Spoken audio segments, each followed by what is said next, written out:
معرفت کا، اسی سے خود پھر خدا کہہ رہا ہے کہ لولا لما خلقت الافلاق، اگر آپ کو پیدا کرنا نہ ہوتا تو یہ کائنات کو پیدا نہ کرتے. اے پیغمبر، اے میرے حبیب، اگر آپ کو پیدا کرنا نہ ہوتا تو ہم پوری کائنات کو پیدا نہ کرتے. پھر کیا کہا؟ لولا علی لما خلقتکم، اگر علی آپ کو پیدا کرنا نہ ہوتا تو ہم محمد آپ کو پیدا نہ کرتے.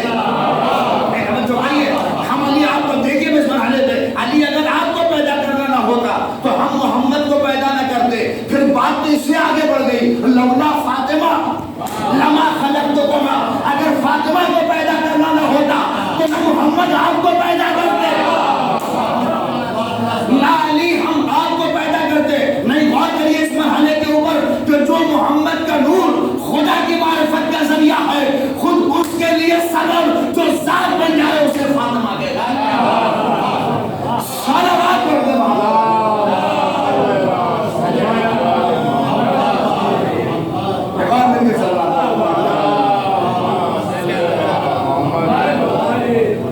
لولا فاطمہ.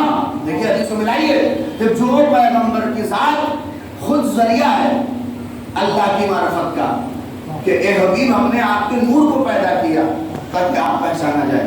اور پیغمبر کی تعریف کے حوالے سے ہمارے یہاں جو سلسلہ ہے، اس لیے کہ لوگوں کو آشنائی اس حد تک ذات پیغمبر کی نہیں ہے، نبی کی نہیں ہے. آپ توجہ کریے، آپ انہی راتوں کے حوالے سے جو راتیں آ رہی ہیں اس سے کبھی کبھار چیزوں کو ملایا کریں. شب قدر کی اہمیت کیوں ہے؟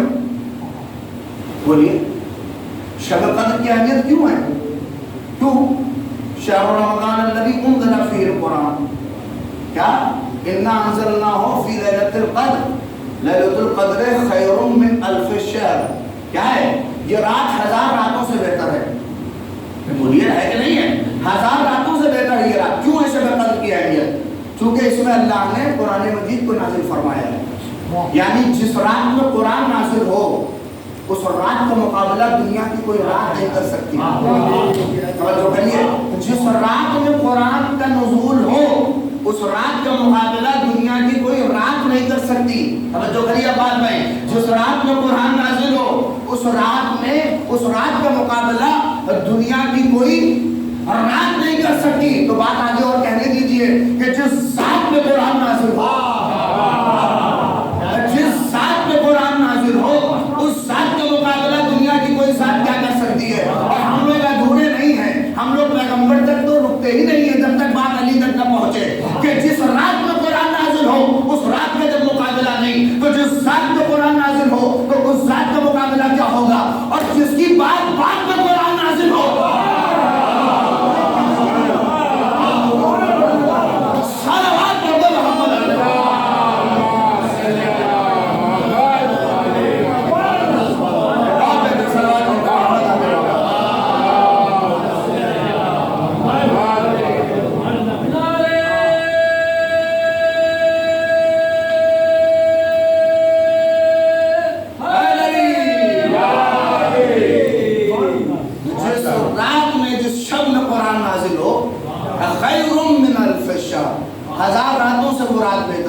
تو جس رات میں قرآن نازل ہو تو وہ رات کا مقابلہ نہیں.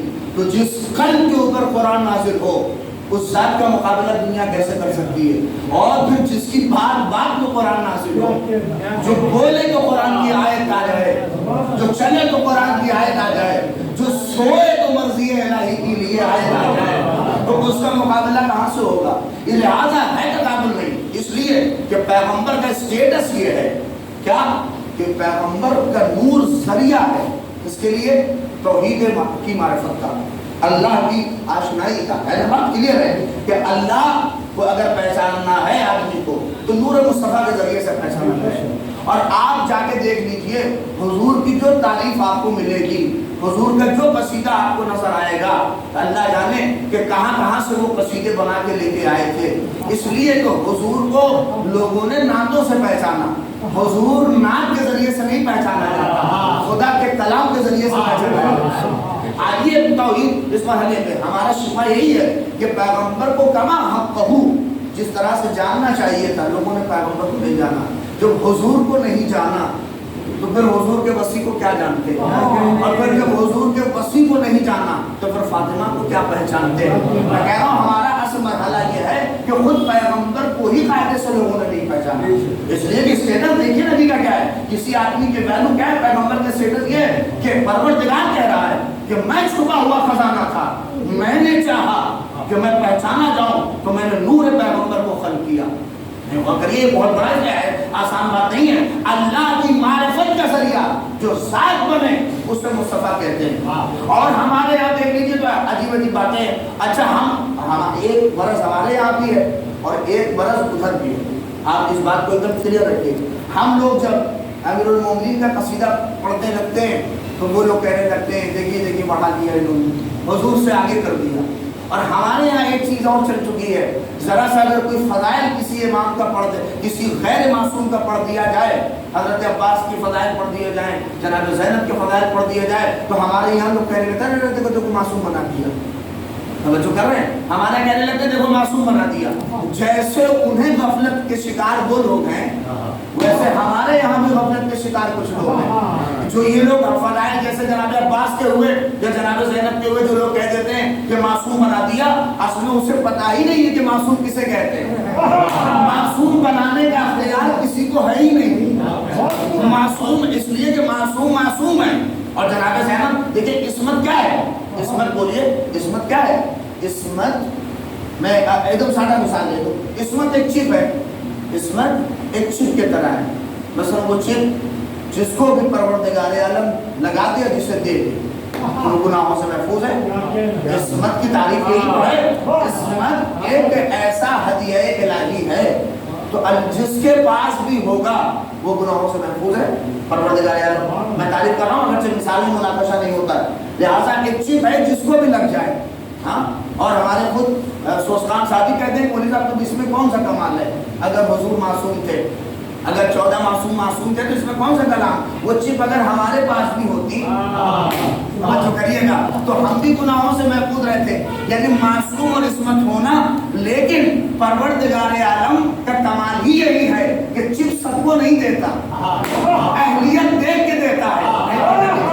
عصمت پہ بڑے حرف اٹھتے، توجہ چاہ رہا ہوں، عصمت پہ بڑے حرف اٹھتے، لوگ کہتے ہیں کہ ہمارے پاس بھی ہوتی تو ہم بھی گناہوں سے محفوظ نہ رہتے۔ انتخاب الہی پہ سوال آتا، لہذا اللہ نے کہا دو کو ایسا پیدا کروں گا، نہ انہیں چپ دوں گا، توجہ چاہ رہا ہوں، اور دو ایسے کو بناؤں گا، ایک کا نام عباس ہوگا، ایک کا نام زینب ہوگا، اور دونوں کو عصمت نہ دے کے بتاؤں گا کہ عصمت نہیں ہے، پھر بھی ان کی زندگی میں ترک اولا کا بھی دھبا ہے۔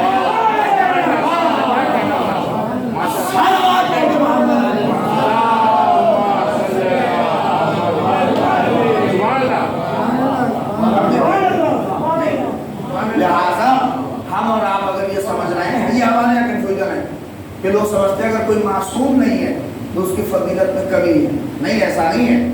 مولانا عباس کی یا جناب زینب کی شخصیتیں یہ ہمارے یہاں ہیں، اور وہاں کیا ہے کہ آپ ذرا سا کچھ بات ایسا پڑھیے تو ان کو لگتا ہے کہ ہم نے امیر المومنین کے ساتھ کو آگے بڑھا دیا۔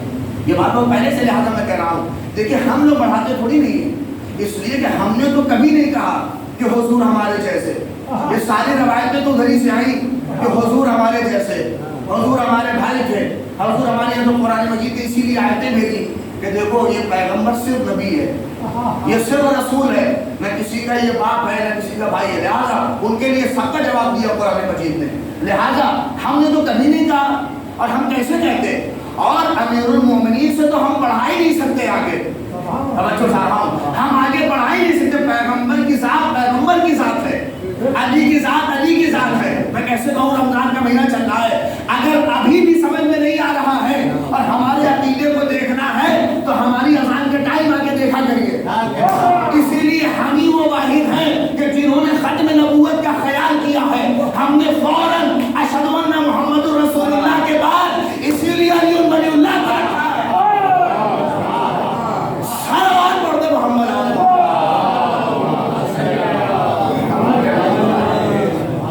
پیغمبر کے ساتھ اپنی جگہ کے اوپر ہے، امیر المؤمنین کے ساتھ اپنی جگہ کے اوپر ہے، ہم نے کبھی نہیں بڑھایا، نہیں پہچانتے۔ اور ہم کیا، آپ کہتے ہیں حضور ہمارے جیسے، ہم نے تو نہیں دیکھا کہ کہیں کوئی روایت ہو۔ اچھا جس ایک ذات ہے، دیکھیے جب امیر المؤمنین اس دنیا میں آئے کہاں پیدا ہوئے؟ خانہ کعبہ میں۔ تو اس وقت مولا کائنات نے کتنی کتابوں کی تلاوت کی؟ توریت کی، انجیل کی، زبور کی اور قرآن مجید بھی پڑھا۔ توجہ کہہ رہا ہوں، آپ اس مرحلے کو بھی محسوس کریے۔ ایک بات اور کہہ رہا ہوں آپ سے، دیکھیے یہ بتائیے مولا کائنات کے لیے کون سی کتاب کا پڑھنا، اگر تو یہ سوال واقعی سوال نہیں ہے مگر فرضیہ، فرض کریے مولا کائنات کے لیے کون سی کتاب کا پڑھنا آسان تھا اور کس کا مشکل تھا؟ ارے میں یہی مجلس کے لیے آیا ہوں، فرض کریے ہم سے پہلے ایک مجلس ہمارے جو ہے سوسان صاحب پڑھتے ہیں، ہاں، اور اس میں ہم رہیں، اس کے بعد کہیں کہ مولوی صاحب آپ کو جس ٹاپک میں پڑھا ہے انہوں نے اسی ٹاپک میں آگے بڑھا دیجیے، تو بتائیے یہ میرے لیے آسان ہے کہ نہیں ہے؟ ارے میں بیٹھ کے سناؤں، زیادہ پڑھنا ہے، مگر ایک مجلس کل ہو، کوئی دوسرا مولوی اس مجلس کو پڑھے جس میں ہم نہ رہے ہوں، اور اس کے بعد توجہ کرو، نہیں، ایک مجلس کل ہونی ہو اور اس میں ہم کو آج کہہ دے کوئی کہ مولوی صاحب کل جس ٹاپک پہ مجلس کو پڑھیں گے اسی ٹاپک کو آپ کو بھی پڑھنا ہے۔ ارے بھیا ہمیں کیا پتا کہ وہ کس ٹاپک پہ پڑھیں گے؟ نہیں، غور کریے، یعنی جو بات ہو چکی ہے اس پہ اوپر پڑھنا میرے لیے آسان ہے، مگر جو ابھی نہیں ہوئی ہے، نہیں توجہ کر رہے ہیں، مولا کائنات نے چاروں کتابوں کی تلاوت کی۔ توریت آسان تھا، آ چکی تھی، زبور آسان تھا، آ چکی تھی، انجیل آسان تھی، آ چکی تھی، قرآن کو بھی آیا ہی نہیں، تو مولا کائنات نے قرآن کی بھی تلاوت کی، اور جب تلاوت کر دی تو پیغمبر نے، جزات کے لیے میں آیا ہوں، پیغمبر نے سند دے دی، کیا؟ جیسے توریت سنایا تو کہا توریت تو علی تم نے صاحب توریت سے بڑھیا پڑھ دی، انجیل تو صاحب انجیل سے بڑھیا پڑھ دی، زبور تو صاحب زبور سے بڑھیا پڑھ دی۔ اب آئیے اسی لفظ کے اوپر، لیکن جب قرآن کی بات آئی تو کیا کہا پیغمبر نے؟ قرآن ویسے پڑھا جیسے میں، قرآن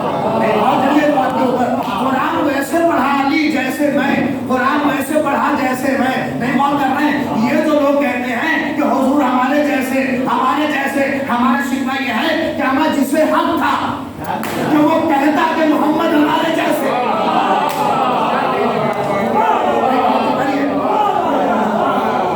ہمیں جسے حق تھا کہ وہ شان سے کہتا، حضور نے سند دی تھی کہ محمد ہمارے جیسے نہیں، ہمیں جن کے پاس سند تھی، حسن کے پاس سند تھی، حسن منی وانا من حسن، حسین منی وانا من حسین، فاطمہ تو بنت منی، جن کے پاس سند تھی انہوں نے تو کبھی نہ کہا، ہمیں جن کے پاس سند تھی وہ باقاعدہ کہتے کہ حضور ہمارے جیسے، مگر انہوں نے کبھی نہ کہا۔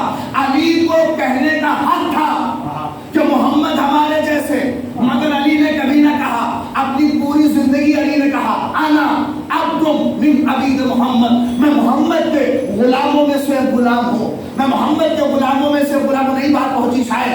اما جسے حق تھا اس نے تو کبھی نہ کہا، اور چرواہے کی اولادیں کہہ رہی ہیں محمد ہمارے جیسے، سارا پڑھ دے محمد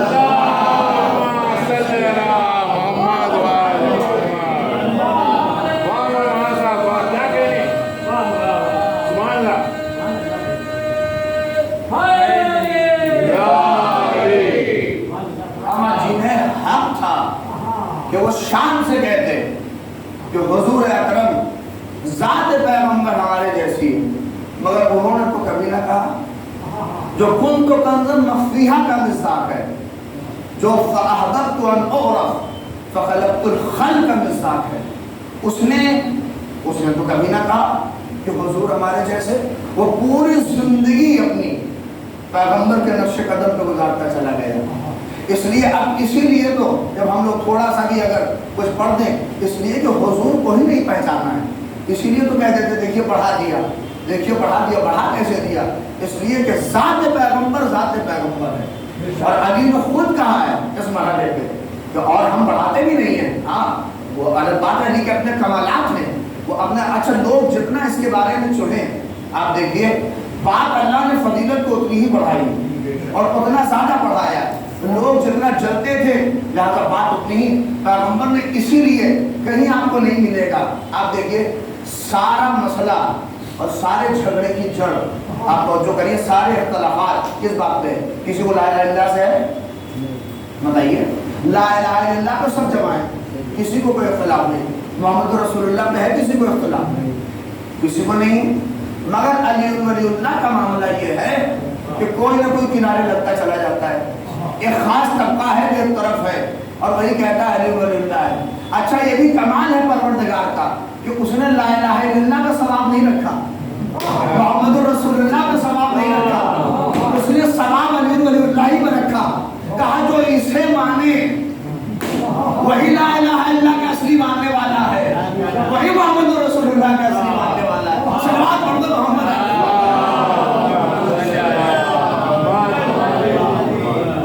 بڑھایا نہیں ہے بلکہ یہ وہ ولایت کا وہ اسٹیپ ہے جو اللہ سے رسول اللہ تک آتا ہے اور رسول اللہ سے نبی کے جانشین امیر المومنین تک آتا ہے۔ کیوں؟ اس لیے کہ یہی ازواج مقدسہ یہ کتب کا ضم مخفیہ کے مصداق ہیں۔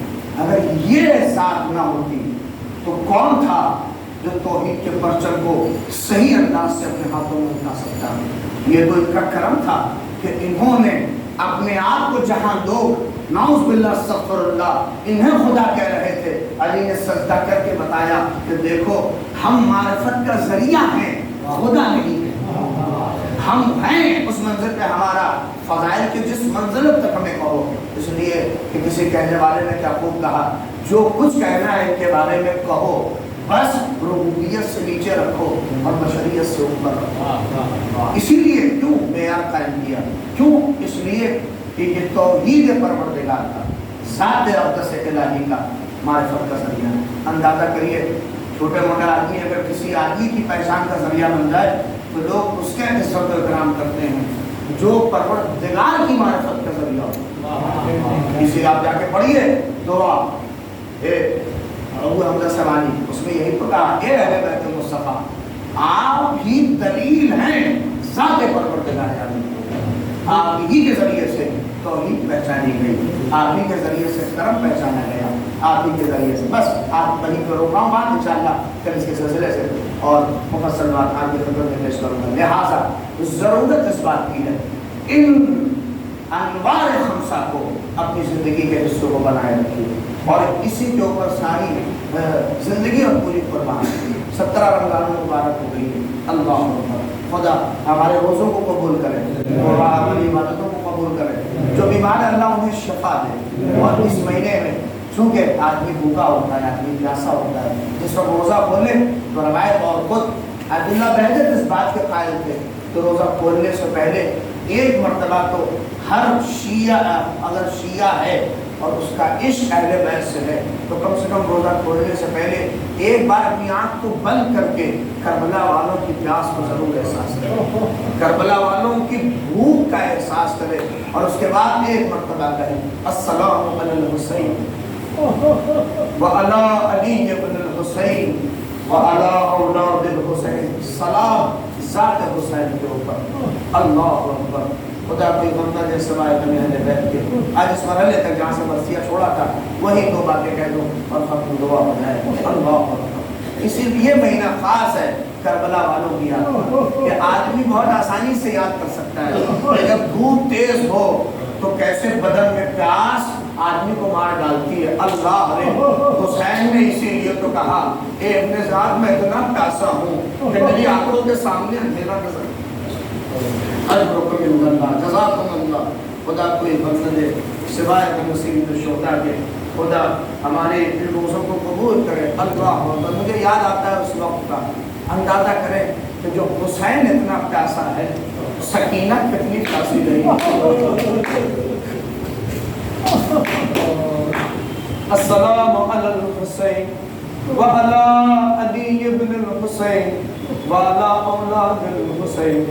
روایتیں جتنی آپ اٹھا کے دیکھ لیں، مقتل نے لکھا کہ جب حسین اتنے پیاسے تھے تو اصغر کتنے پیاسے رہے ہوں۔ یہی وجہ ہے کہ جا کے زیارت نائیہ پڑھیے، امام زمانہ نے سلام کیا، سلام ان ہونٹوں پر جو پیاس کی وجہ سے مرجھا گئے، سلام ان گلوں پر جن گلوں پہ گل خنجر چلائے گئے، سلام ان رخساروں پر جو رخسار کوفہ و شام کے راستوں پہ اپنے رنگ بدلتے رہے۔ جزاکم اللہ۔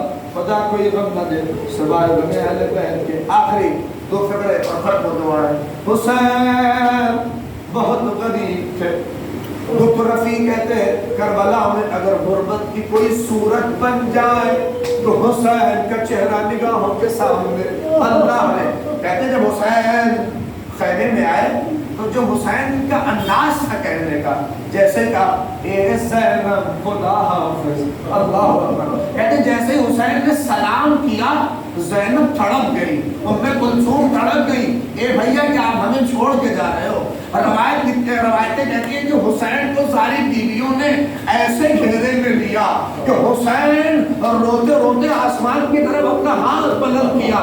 سب پوچھ رہی تھی اے آقا ہمیں کس کے حوالے چھوڑے جا رہے ہو؟ اے آقا ہمیں کس کے حوالے؟ اللہ نے حسین کی غربت آسمان کا رخ کر کے کہا اے زینب سب کو خدا کے حوالے. اللہ اکبر. اجرکم عند اللہ. آخری دو فکرے ختم دعا ہے. الحسین امیر علی صلی اللہ مقامہ نے اسی لیے اس واقعے کو اس انداز سے نقل کیا. اللہ اکبر. زہرا کی آواز بلند ہوئی. کیا ہے؟ جنگل سے آئی فاطمہ زہرا کی یہ صدا, امت نے ہم کو لوٹ لیا با محمدہ. اس وقت کون حق کے رفاقت کرے ادا, ہے یہ ظلم اور دو عالم کا مبتدا. ارے 1900 ہے زخم کھنے چار چار پر. ارے زینب نکل حسین تڑپتا ہے خاک پر. آواز بلند ہوئی اے عرض کربلا میرا بچہ ہے بے گناہ. اے عرض نینوا اے عرض نینوا میرا بچہ ہے بے گناہ. اے فوج اشقیا میرا بچہ ہے بے گناہ. کیا آواز ہے؟ ارے گھیرا ہے ظالموں نے میرے نور عین کو. اے ذوالفقار لوں گی میں تجھ سے حسین کو. ہاتھ جوڑ کے کہوں گا بی بی آج سامنے نہ تھی مگر ہائے زینب شیور کا خود خنجر سینے کے سوار. آواز زینب بلند تھی اے شیور یہ میرا ماں جائے گا.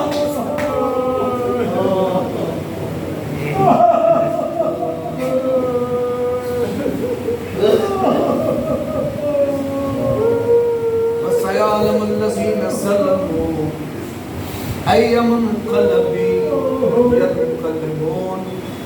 ربنا تقبل منا إنك أنت السميع العليم. الہی پروردگار تیری بارگاہ میں دعا ہمارے سوالات کو قبول فرما. جیون کے تمام اراکین کو حفظ و امان میں رکھ. بار الہ جو بیمار ہو شفا کامل دعا چلے اللہ پروردگار شفا کامل و عاجل بارک فرما. پروردگار تیری بارگاہ میں دعا مقبول. تیری بالخصوص ہمارے نوجوانوں میں پروردگار روزی کی نعمت کو فراوان فرما. بار اللہ کے برسر روزگار رسم ذات کی عنایت فرما. اہل بیت کو چاہنے والے جہاں کہیں بھی ان کی جان و مال عزت و آبرو کی حفاظت فرما. علماء فقہا مراجع کی حفاظت فرما. بالخصوص پروردگار عالم دعا ساری مشکلات کا حل اسی حجت کے ظہور میں ہے. یوسف صبرا قائم آل محمد امام کے ظہور میں تعجیل عنایت فرما. اللہم تقبل منا انک انت السمیع العلیم.